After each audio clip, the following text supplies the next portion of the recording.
Estamos começando mais uma edição do programa Arte Agora, aqui no canal Arte Agora, e hoje eu vou conversar com Selma Vasconcelos. Selma é uma grande amiga, uma grande escritora, médica, ela é paraibana, e agora, depois de algum tempo, a Campina Grande vai reconhecer, está dando a Selma um mérito que ela já merece há muito tempo. É, Selma ela é autora de muitos livros, ela é membro da Academia de Medicina de Pernambuco, ela é membro da Sociedade Brasileira de Médicos e Escritores, é membro da União Brasileira de Escritores, é membro da Academia de Artes e Letras do Nordeste, é membro da Academia de Letras de Campina Grande e no próximo dia 21 ela está em festa. E aí, Selma, eu queria que você contasse exatamente o que é que nós vamos ter na próxima quinta-feira. Eu quero dizer que estamos muito alegres.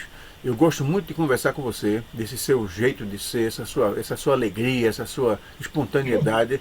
Isso é uma coisa que cativa todos nós. Então, vamos ouvir pela Selma Vasconcelos exatamente o que vamos ouvir nesses próximos dias. Selma, com a palavra toda sua. Bem-vinda. Muito obrigada. Eu quero inicialmente agradecer a você, Alexandre, ao canal que você representa, o Arte Agora, né? Eu já sou da casa, me considero assim, né? Como você também me considera. É um prazer enorme estar aqui, estar com você aqui e com os seus ouvintes, né? Bom, eu sou campinense, né? Eu nasci em Campina Grande, fiz minha formação secundária toda lá. Vim para Recife para fazer medicina e aqui fiquei. Há uns anos atrás, eu comecei a ter um intercâmbio com os acadêmicos da Academia Campinense, aliás, Academia de Direito de Campina Grande. E participamos alguns anos do grupo dos Zoom, e fiquei entusiasmada, sabe, com o ativismo intelectual da Academia de Letras de Campina Grande, com os membros da academia, com os acadêmicos, tá? Encontrei pessoas de uma erudição plena, sabe?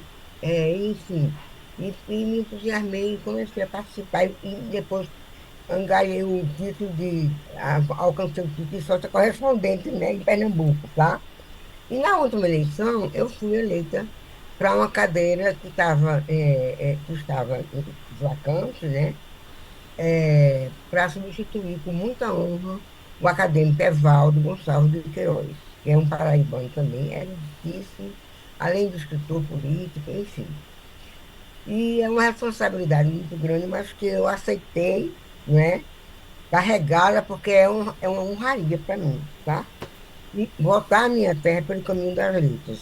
E minha posse vai ser no próximo dia 26 agora, quinta-feira, próximo, de março. Ah, o local do evento vai ser no Museu de Arte e Ciência de Campina Grande, que é um espaço bastante ativo, né, no meio cultural de Campina Grande. E nós vamos receber os amigos, né, os interessados e Quer dizer então que na interessadas. próxima quinta-feira vai ser a partir de que horas, Selma? 19h30.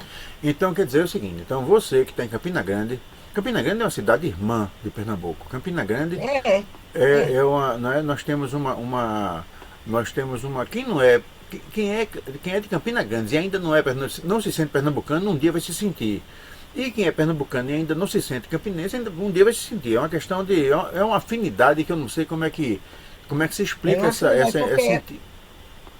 eu até que já identifiquei uma das causas, que Ah, é foi? exatamente esse interesse pela inovação, modernidade e cultura, que é uma cidade moderna e muito ativa culturalmente, tá? É, do ponto, Uma universidade muito reconhecida no território nacional e até internacional. do ponto de vista científico, tecnológico e cultural, Campina Grande rivaliza com qualquer cidade do mundo. Naturalmente existe Perfeitamente. um tipo de ciência, um tipo de tecnologia, um tipo de cultura que é praticado em Campina Grande. E além Sim, disso, Campina Grande rivaliza muito com Caruaru, porque é a capital do forró. Eu não sei como é que são, mas no Brasil tem duas capitais de forró. Uma é Caruaru, aqui no Agreste Pernambucano, e outra é Campina Grande, né? Mas aí a gente é. não vai discutir isso, porque em matéria de forró eu não sei exatamente quem é melhor. Mas, em termos de cultura, em termos de ciência, de tecnologia, Campina Grande está entre os melhores centros do mundo, né? E eu não digo isso sem nenhum medo de errar, Porque quem conhece Campina Grande, quem conhece a universidade, sabe disso. Mas, ô Selma, e você? Você não chegou à academia de mãos abanando. Né? Você tem uma carga, você carrega você tem uma envergadura cultural muito grande. Você carrega um peso muito grande, um peso reconhecido. E aí eu queria que a gente falasse do livro que você vai lançar na próxima quinta-feira. Eu queria que falasse um pouquinho da sua obra. Eu sei que o tempo é curto, a gente pode colocar 500 horas, que vai ser curto para a falar sobre a obra dela, mas eu queria que você me ajudasse, que as pessoas ajudassem a compreender com quem eu estou falando.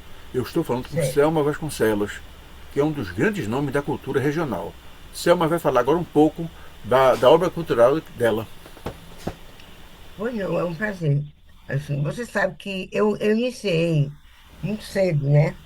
Muito cedo a minha carreira literária, ainda acadêmica, ainda na época de acadêmica, de medicina, né? Então, eu já tinha publicações em cadernos culturais, do Diário de Pernambuco, Jornal do Comércio, porque eu sou camponesa, mas eu sempre, depois que eu fiz medicina, eu me fixei em residência, fiz família, etc. Então, a minha carreira remonta aos tempos de acadêmica de medicina, né? E me considero, assim, o gênero literário que mais me agrada e aonde eu comecei e continuo é o gênero da poesia, certo? Eu comecei como poeta, eu tenho alguns livros sobre poesia solo, outros livros importantes, coletâneas, né? Como a coletânea de poetas de Pernambuco, né? E, e depois eu enveredei pelo ensaio, tá? Como eu cheguei no ensaio? Inclusive, antes do ensaio, eu fiz um livro sobre Zumbi dos Palmares, escrevi um livro sobre Zumbi dos Palmares, esses livros foram premiados pela Academia de Letras de Pernambuco. Eu quero dizer sobre o Zumbi dos Palmares que o Canorte agora fez uma entrevista com você, exatamente na época, eu lembro que era o dia, nós estamos Dia da próximos de Consciência chegar, Negra. exatamente dia 20 de novembro, e nós tivemos É. uma conversa aqui muito boa sobre aquele livro seu, que é um livro excelente. Exatamente, exatamente. Então, aquele livro ainda é um livro de poesia e história, tá? Depois eu me deparei com a poesia de João Cabral de Melo Neto. E nesse livro que eu vou lançar agora, eu até conto essa história. Foi um divisor de água na minha vida, tá? Porque eu encontrei em João Cabral o ideário que eu tinha de literatura e de poesia. E a partir daí eu me dediquei a estudá-lo, tá? A estudá-lo como uma leitora autônoma, proativa, e também como escritora, porque eu fiz um projeto para escrever uma biografia dele, né? Na verdade, é uma biografia baseada na persona do poeta, sabe? Porque o que me interessava era mostrar que o poeta, ele tinha até um estigma de ser um poeta hermético, um poeta difícil de leitura, e eu queria mostrar às pessoas que não era assim. Ele exige um leitor proativo. O que quer dizer isso? Um leitor que não espere a fluidez, né? A fluidez do registro escrito, como é a prosa, como é a poesia romântica, não é, do século passado. Ele é um inovador e é reconhecido como tal, né? Agora, também, o fato dele ser inovador não foi assim, de repente, não foi uma coisa casual. Ele trabalhou a vida inteira para fazer uma bagagem cultural que o permitisse criar uma linguagem especial, como é a linguagem dele em poesia. Então, eu levei algum tempo, uns 8 anos, fazendo essa pesquisa, fui lá para a Fundação Casa de Barbosa, enfim, selecionei cartas, eu tenho um acervo das cartas dele que eu colhi lá na Fundação de Barbosa, não foram publicadas ainda, porque isso depende da autorização da família, não é? E a família, às vezes, não está muito interessada, ou tem suas razões, eu não quero discutir isso aqui. Então, elas estão comigo. Mas são depositadas também nas universidades, no centro de pesquisa, na Fundação Casa de Rui Barbosa, enfim. Depois disso, eu quero chegar à obra atual. Depois disso, eu continuei os meus estudos, né, sobre João Cabral, e ainda com a preocupação de trazer para o iniciante da leitura dele um caminho facilitador do entendimento, tá? Então, esse livro que eu estou lançando agora chama-se João Cabral de Melo Neto. Dá para ver, não? Não deu para ver agora, mas se você erguer um pouco a capa, agora deu, dá perfeitamente. Pronto. Perfeitamente. Tá ótimo, Selma. Então, é esse livro chamado, que eu chamei Caminhos e Artimanhas da Linguagem. É um livro que, no subtítulo dele, também tem uma análise didática da obra cabalina. Por que didática? Porque é um livro que não é um livro volumoso, mas é um livro que pretende auxiliar, né? Fazer dele um poeta que chegue, por exemplo, ao acadêmico de letras, que chegue a todo poeta que é interessado na leitura de uma poesia mais rebuscada, de uma poesia que trata o gênero poesia como arte, porque foi isso que me encantou em João Cabral. Ele elevou a poesia ao nível da grande arte, assim como é a arte plástica, são as artes plásticas. E ele era um grande admirador das artes plásticas. Então, o que é que o livro contém? Para facilitar ainda o entendimento, eu coloquei no prólogo alguns conceitos ditados por ele próprio, que foram publicados num livro de um amigo dele chamado, deixa eu ver aqui, que às vezes me falha um pouco, é, Félix de Ataíde, e que o livro chama-se Ideias Fixas de João Cabral. Então, isso são entrevistas dadas a João Cabral que explicam o conceito dele de poesia e como ele pensa e como ele desenhou o seu projeto com ele, tá? Então, o prólogo do livro tem isso, que é a maneira... Eu coloquei até assim, porque eles correspondem aos princípios e conceitos que o poeta adquiriu e adotou ao longo de sua vida, através de leituras e pesquisas incessantes, procurando encontrar fundamento para a construção do seu projeto. Então, o leitor, o iniciante, porque esse livro não é para não é o público-alvo dele, na verdade, não é o grande estudioso de literatura, não é o professor de letras, também, mas interessa a eles porque é um livro facilitador da leitura de João Cabral, que pode servir para para o acadêmico de letras, para o poeta que está iniciando, entende? Então, a minha missão na vida tem sido essa, facilitar o entendimento da poesia de João Cabral de Melo Neto. Me diga uma coisa, naturalmente você é, precedeu a publicação do livro de alguns comentários, da conversa com algumas pessoas. Naturalmente os autores, eles costumam conversar com outros autores sobre aquilo que estão escrevendo. E evidentemente você deve ter colhido algumas impressões, já deve ter colhido algumas opiniões, já deve ter colhido algumas, algumas abordagens. Você acha, Selma, que a julgar por aquilo que você já ouviu sobre o livro, ele vai atingir exatamente aquilo que você entendia com muita rapidez, ou seria necessário muitas palestras, muitos encontros, muitas explicações, rodas de discussão? Como é que você está pensando assim no pós-lançamento? O Veja, pós-lançamento. veja, eu gosto muito da ideia do leitor proativo, sabe? Que era o caso de João Cabral. João Cabral é um leitor, por que é o leitor proativo? É o leitor que, a partir do texto, ou a partir da pesquisa que ele fez, ele adentra essa pesquisa e começa a investigar por ele próprio, não é? Por ele próprio, as questões que são ainda nebulosas, né? Então, não é um leitor simples que lê e introjeta aquilo que foi lido. Ele dialoga com o livro. Ele dialoga com o livro, tá? Então, assim, a gente conta sempre com o leitor proativo, tá? aquele que se interessa, como eu falei antes, né, por não é deslumbrar, desvendar. Porque João Cabral, ele foi um leitor obsessivo, né?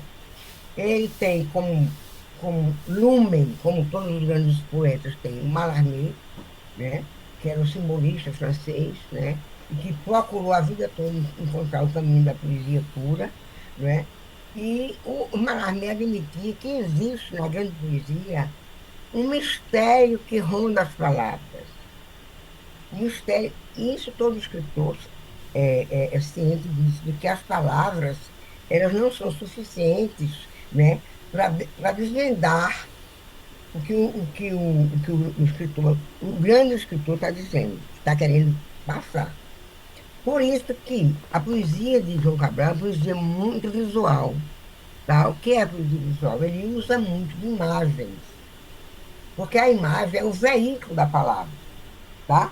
A imagem é outro caminho, né, para o dizer do poeta, né? É outro caminho, além da palavra, é a imagem. A poesia dele, ele próprio se definia como um poeta visual. E ele é tido como um poeta pintor. Por quê? Porque ele abordava todo o objeto de estudo dele por vários anos, como faziam os, os os cubistas, né? Por vários anos, ele abordava por vários anos, e assim é João Cabral, ele aborda por vários anos e consegue colocar no poema, fazer uma trama linguística no poema, que no final das contas, às vezes o leitor ele vai desvendando, à medida que ele vai lendo, ele vai desvendando o objeto de interesse do poeta e do poema. É só você, por exemplo, eu dou um exemplo que é um, um poema chamado Descendo Amanhã. Descendo Amanhã, onde ele fala. Ele não fala na manhã, aquela manhã romântica que aparece, que a aurora vai aparecendo. Não é isso que ele fala. Ele fala, ele trabalha amanhã a partir do canto do galo, dizendo, inclusive, que o galo transmite para outro galo aquela mensagem e vai ao longo do poema tecendo a tessitura da manhã, da aurora, tá? É um poeta que exige realmente como é que eu diria? Esse, o leitor se debruçar com mais cuidado sobre a poesia dele. Ô Selma, eu sei que você conhece a obra de João Cabral de Melo Neto e eu já ouvi você falar sobre ele, né? Eu já ouvi palestras suas sobre ele. Não apenas, não, me parece que não apenas na UBE, no tempo que eu presidi a UBE, mas também ouvi palestra sua sobre João Cabral, a obra de João Cabral, não só na Academia de Letras e Artes do Nordeste, mas me parece também que na Academia Pernambucana de Letras, eu acho que já ouvi alguma palestra sua lá no tempo que o presidente era Valdino Porto. Né? Isso. Na Academia de Medicina também. Também, então já ouvi você. Então você. Na Friporto, exatamente. É, Então eu acredito que Inclusive, você. Alexandre, há pouco tempo eu tive a honra de mediar um encontro com Antônio Carlos Sequim. Antônio Carlos Sequim é um estudioso, um dos maiores estudiosos de João Cabral, né? Tem vários livros publicados sobre ele, e que ele veio a Recife e eu fui a mediadora do encontro com ele, sabe? E Uhum. que me deu muita honra, né? Você tinha Chegar. é um velho amigo do canal também. E eu devia juntar era vocês dois, né? No mesmo canto, que a coisa ia ser É, muito boa, né? Bom, muito bom. mas eu queria saber mesmo, era o seguinte, viu bem, você demonstra um conhecimento, uma intimidade muito grande com a obra de João Cabral de Melo Neto. E essa intimidade, se tratando de um autor com a envergadura dele, não ocorre de imediato. Não é uma coisa assim que ocorre por um passe de mágica. As coisas vão se sedimentando.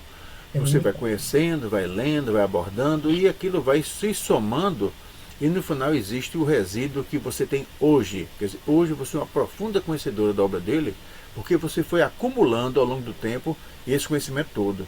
E aí, Isso. Selma, eu queria que você comentasse um pouco conosco se você, quando foi que começou a ter quando você começou a travar o primeiro conhecimento a respeito da obra dele? Quando foi? Você ainda era estudante? Quando foi que você começou a ler? Não, Porque você leu muito sempre.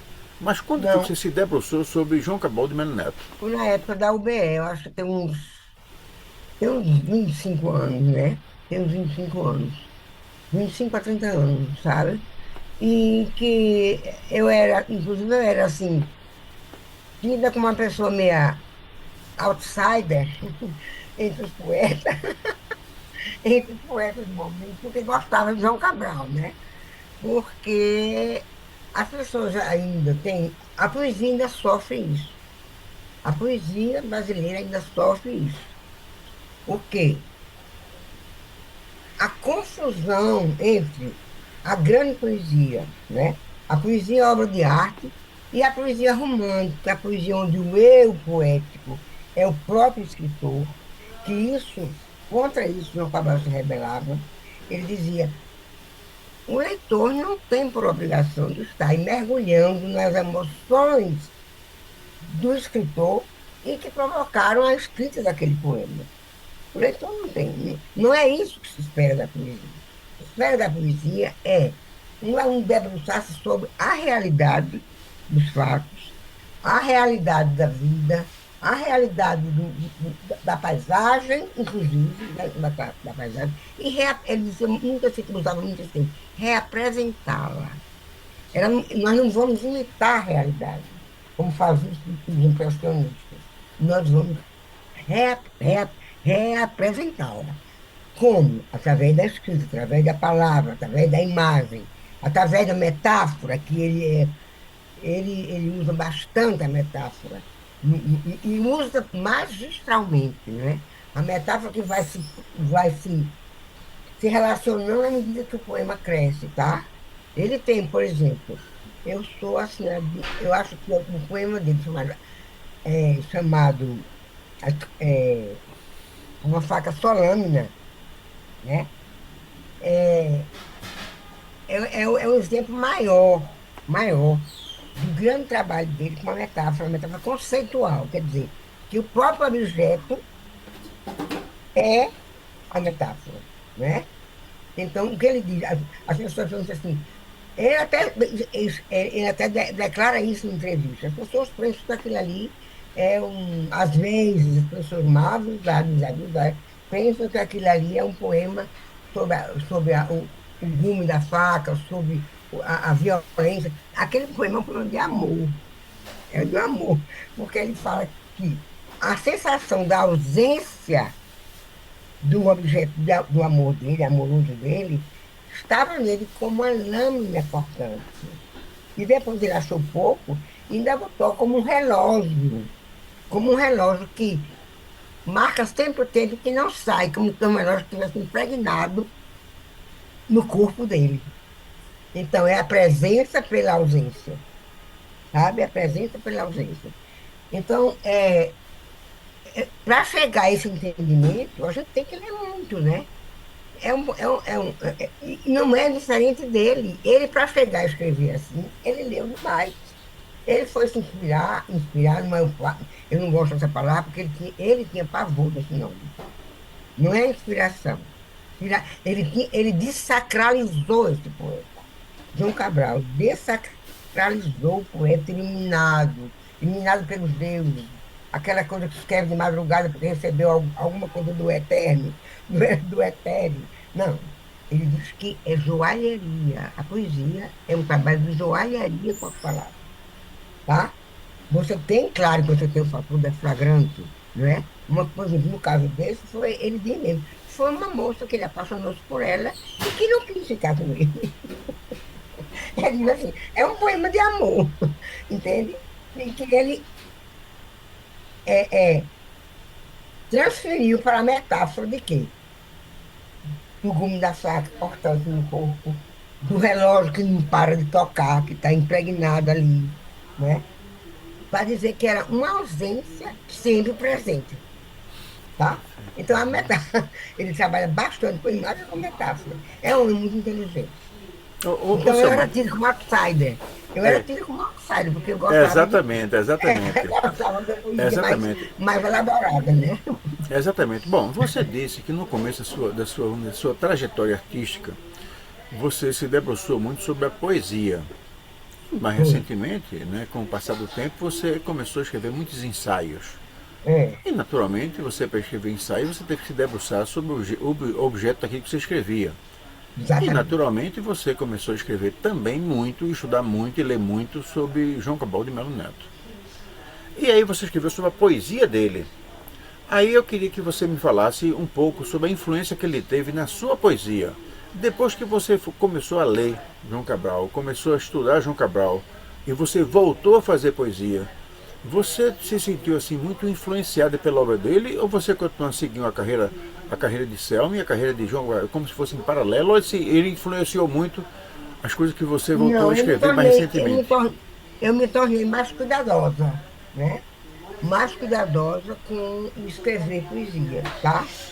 Eu me tornei mais cuidadosa. Inclusive, eu tenho um poema que eu, infelizmente, eu não trouxe aqui. Eu tenho um poema que me pediram para fazer sobre o rio Capibaribe, né? E é um poema que fala daquela. Sabe aquela estátua que tem na Rua da Aurora, né? Aí, é porque, infelizmente, ele devia ter trazido esse poema para ler para vocês. É, é, ele, ele teve o rio Capibaribe como um. Ele disse: nasci nas suas beiras. Ele nasceu na beira do Capibaribe. Na beira, porque a rua da casa dos avós era na, na, na, na, na- ali ah, em Parnamirim, hoje é Parnamirim, mas é ali hoje é perto do Plaza Shopping, por exemplo. Eu não sei de outra forma. Tá? A casa dos avós dele era ali. E eles tinham o costume de vir, as filhas virem dar a luz ali. Então, dizendo assim, e nas suas beiras me criei. Então, ele tinha um Capibaribe como, vamos dizer assim, um. Tanto é que ele escreveu O Cão Sem Plumas, né? O Cão Sem Plumas foi um dos primeiros livros, os primeiros poemas. Primeiros não, não foi um dos primeiros poemas que ele já tinha publicado, né? Mas foi um poema que ele escreveu falando do que representava e como, como o rio era tratado, por exemplo, né? Um rio que era tratado, o rio atravessa a cidade como um cão atravessa uma rua. E era um cão faminto, um cão desprovido. Aí perguntaram a ele uma vez, perguntaram a ele, por que sem plumas? Ele disse, porque quando se é desprovido de qualquer cuidado, se retira de nós até o que a gente não tem, que é as plumas do cão. Então ele comparava o dia a um cão sem plumas. Quer dizer, um cão desprovido de qualquer de qualquer cuidado, né? E ao longo do poema ele vai falando do que mostra a época, o que era a miséria, a população, né? De como o rio devia ser tratado. E eu fiz um poema, voltando para mim, o meu poema, eu fiz um poema falando como se fosse ele, dizendo assim, eu andei desde o Jacarará, que é a serra que onde nasce o Capibaribe, desde o Jacarará até aqui, sentado, cansado, sentei-me aqui. E aqui o poema fala, o meu poema, fala de como nada mudou, né? Que ainda se encontra os mesmos homens de estopa, né? Os mesmos detritos que acompanham o rio, né? Aí no final do poema diz assim, Capibaribe, grito meu grito de pedra. No final do meu poema, estou dizendo que eu lembro. Grito meu grito de pedra, Capibaribe defunto. Ô, Selma, o ingresso de um acadêmico, ele é marcado por um ritual. E faz parte do ritual a leitura de um discurso, o discurso panegírico. E o discurso, normalmente, ele tem três partes.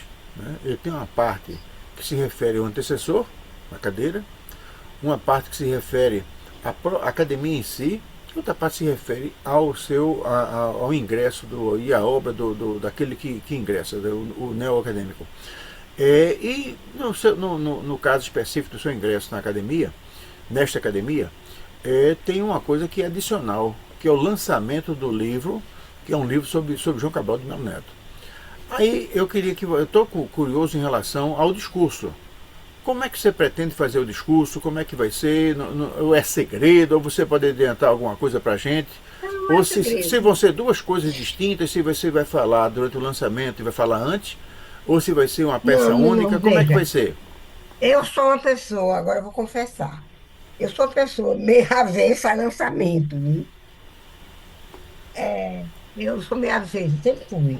Eu sempre faço um lançamento num evento coletivo, sabe? Porque às vezes a gente se sente muito só quando está lançando um livro, né? E não atinge aquele público que a gente gostaria de atingir. A verdade é essa, entendeu?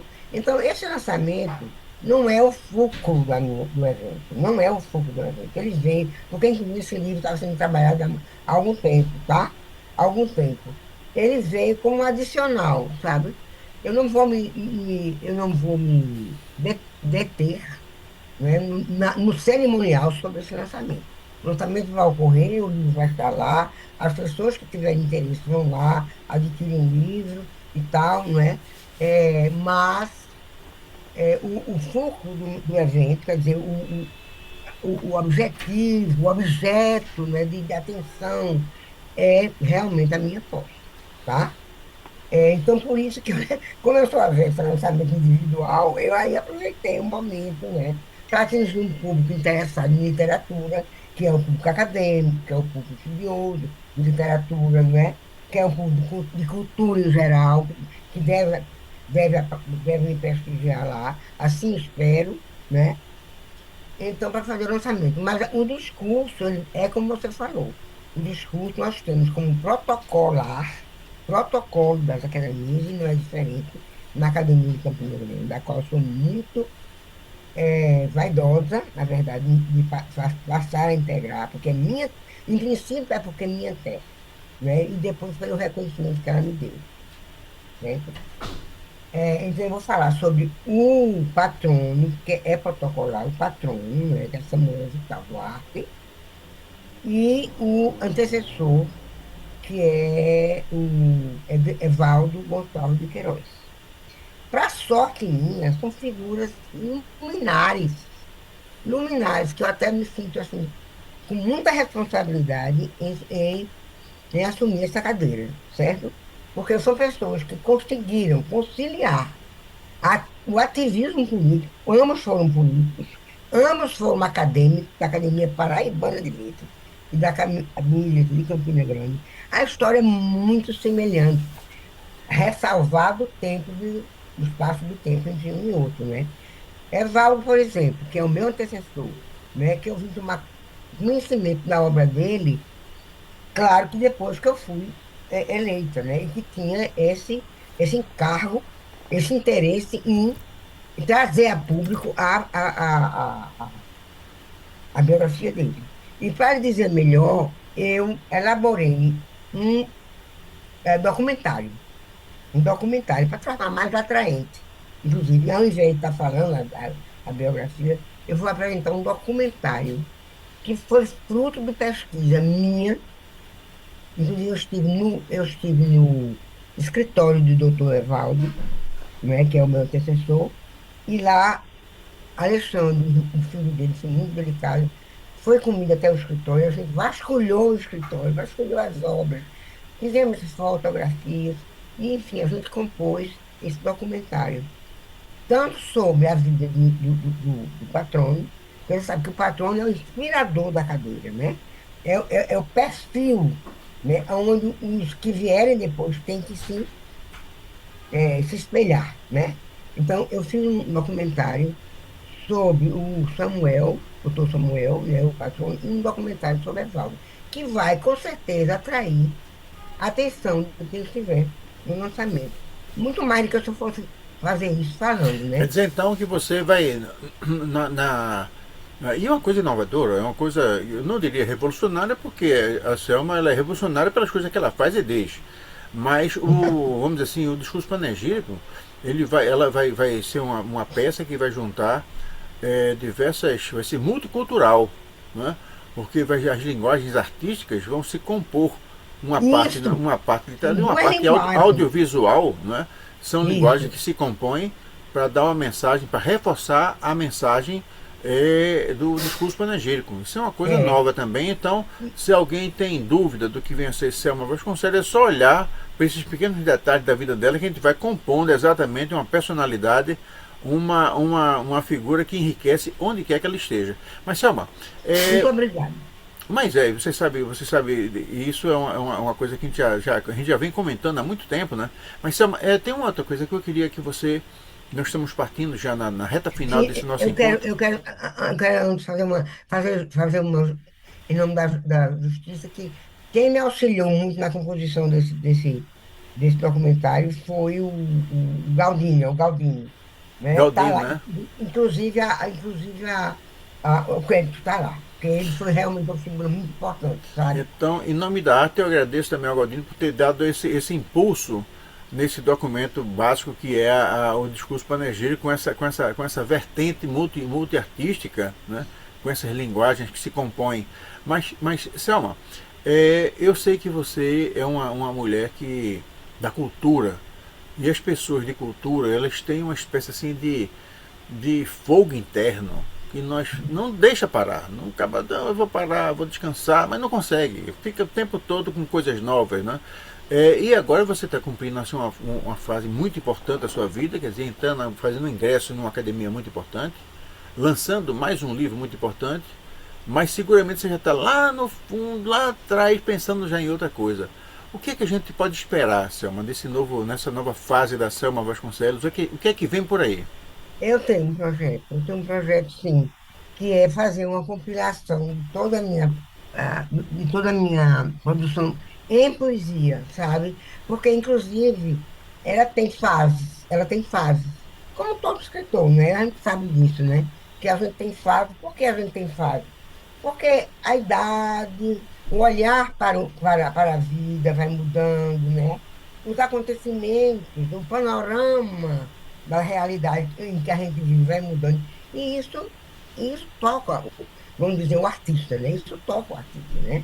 Não é porque você, de repente, às vezes porque você também ingressou, vamos dizer assim, aumentou sua bagagem cultural, né? No caso, a minha bagagem cultural foi muito enriquecida pela leitura, porque, olha, Alexandre, eu vou lhe dizer, já é conhecido isso, mas eu vou repetir aqui.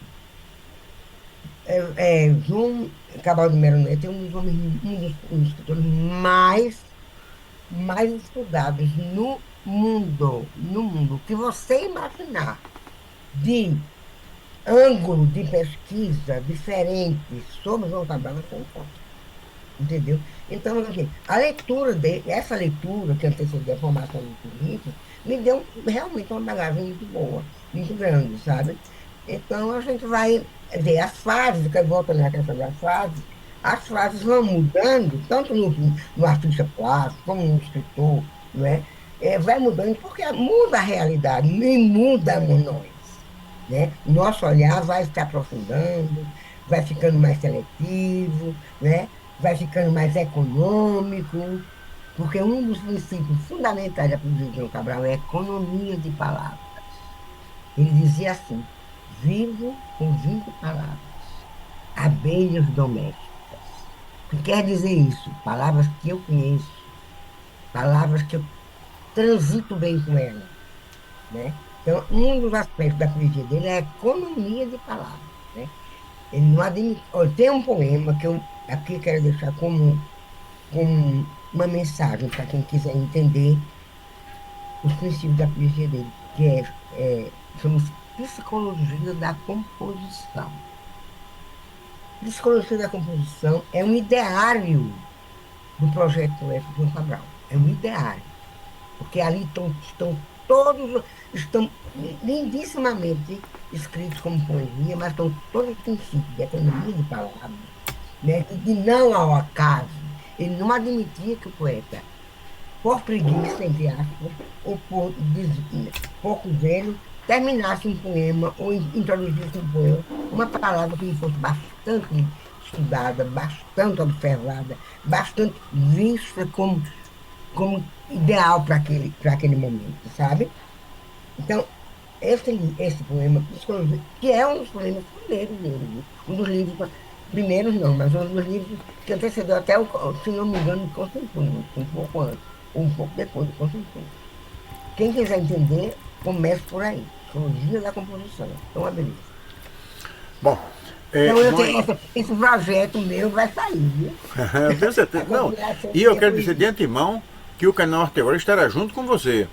Eu Nós, sei disso. o canal vamos dizer assim, tem a sorte de ter acompanhado alguns momentos importantes da vida de Selma Vasconcelos e não será hoje que nós vamos parar. Nós vamos, porque esse projeto novo que vai, essa coletânea que vai De poemas. percorrer as diversas fases da poesia de Selma Vasconcelos é outro documento histórico, não apenas literário, mas também, sobretudo, histórico, porque mostra exatamente as influências que ele foi recebendo ao longo do tempo vamos dizer assim, e o que foi que dessas influências, o que foi que brotou do ponto de vista literário. Então, nós estaremos juntos nesse processo. Bom, infelizmente, nós estamos chegando ao final desse nosso encontro.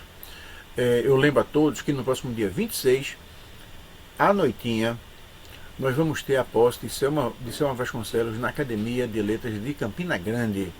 E nós vamos ter também o lançamento de uma peça literária importantíssima que é o livro sobre João Cabral de Melo Neto. E aí, Também já fiz. e aqui no nosso canal, Selma, nós temos a tradição de quem faz o encerramento dos programas é o nosso convidado. Então, com muita satisfação, já com alguma saudade, eu passo a palavra para você e para as suas despedidas.